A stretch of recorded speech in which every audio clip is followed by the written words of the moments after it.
So sorry that last video went a little long, but we're gonna start with the right hand here on C, middle C, and we'll go.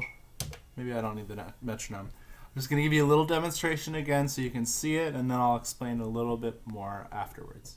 So starting with your right hand, with your right thumb on C, middle C, and then going. It's not the 5-finger scale. It's gonna go like this. Up to the A. Alright? 2, 3, 4, 1, 2, ready, go.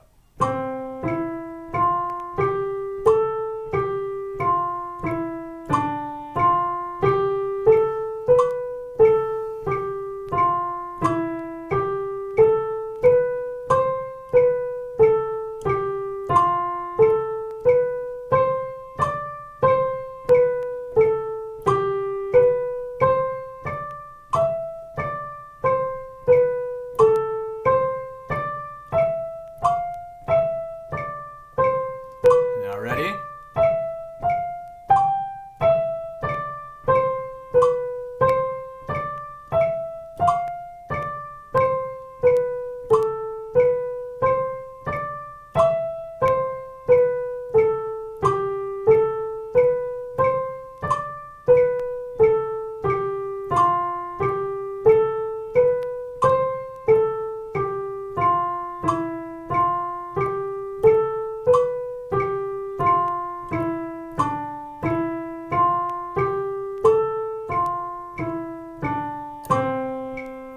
Now, say you want to keep doing this and doing this, you can go. Sorry. C. You can just start right over. Right? And just keep looping it and looping it. I recommend doing that for a while, just going up and down the scale over and over until you kind of like get into a trance and just forget what you're doing. I think that's when your mind shuts off a little bit and your body starts internalizing the music and the feel. The way I look at music and practicing, it's about developing muscle memory. The mind is not really the most important part or even that necessary to music. That's why I can play music, because I don't need to use this thing so much. And God, if it was dependent on that, I wouldn't be a musician. So anyways, I like to get to a point where my mind kind of shuts off and then my body is just doing it. And when I go to play music, I don't want to be thinking. It kind of distracts me from the song I'm playing. So especially if I'm singing, I'm probably going to have to be thinking of the lyrics. So I find that doing these sorts of exercises help to develop your muscle memory, and thus your body plays the music more than your mind. And so, sorry, I don't mean to go on tangents, but that's a little bit of the reason why. That's the kind of stuff I wish I was hearing when I started music. So we'll just go quickly over the right hand, because it's not much new stuff in it. But skip the first white note, right?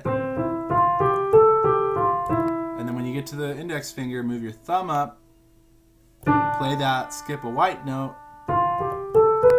white key, and then and then skip up to the next one again, and skip that one.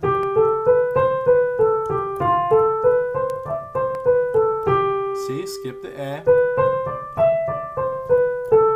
So I'm each time moving my thumb up and the rest of my fingers up. You can kind of think of them as two groups. This one's an individual and this one's the collective, right? 7 of 9, the rest of the Borg.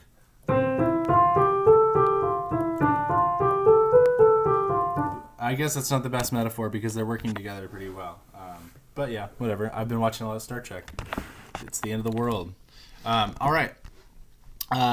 Before the video's over, I'm going to show you what it looks like in unison. Probably going to go off screen at one point, but I think you'll get the idea. All right.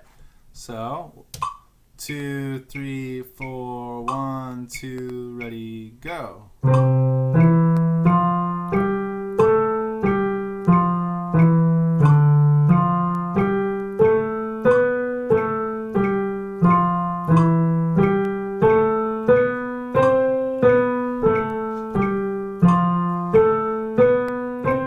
right there I had to shift my body a little bit.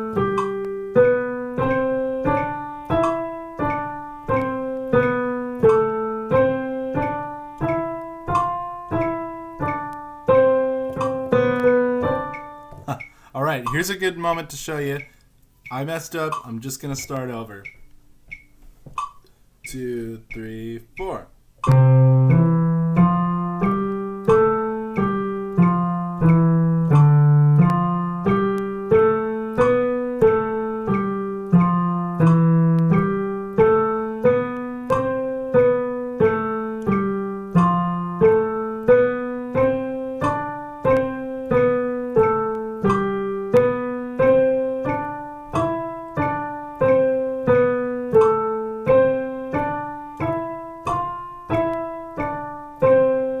Here we go.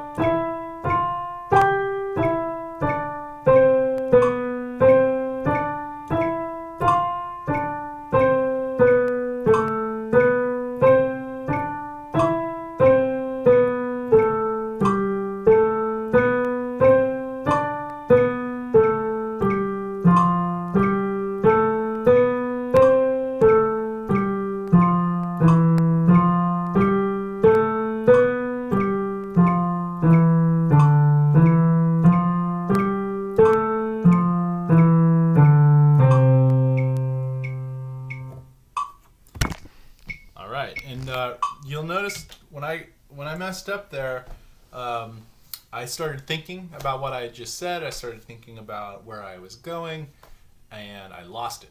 So that's where a lot of practice. Like I said, I haven't been in practice.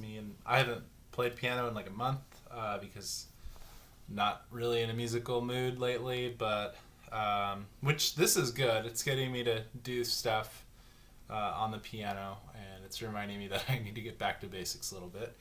But yeah, anyways, my mind got engaged in a way that actually distracted my body from what it was doing. So how I react to that, how I respond, is just by stopping, taking a breath, going back home to the first part, and just starting it over, and being patient with myself. I'm not concerned about how I messed that up. I don't care. There's always another try. So, but if you try to move on from right in the middle of the exercise, I've noticed that it doesn't really prioritize doing it right the first time. And also it doesn't help me, I never really do it right after that anyways, when I try to patch it up. So I just try to go right back to basics with it. Yeah, and I'll film one more outro video here for you, since this is getting along again.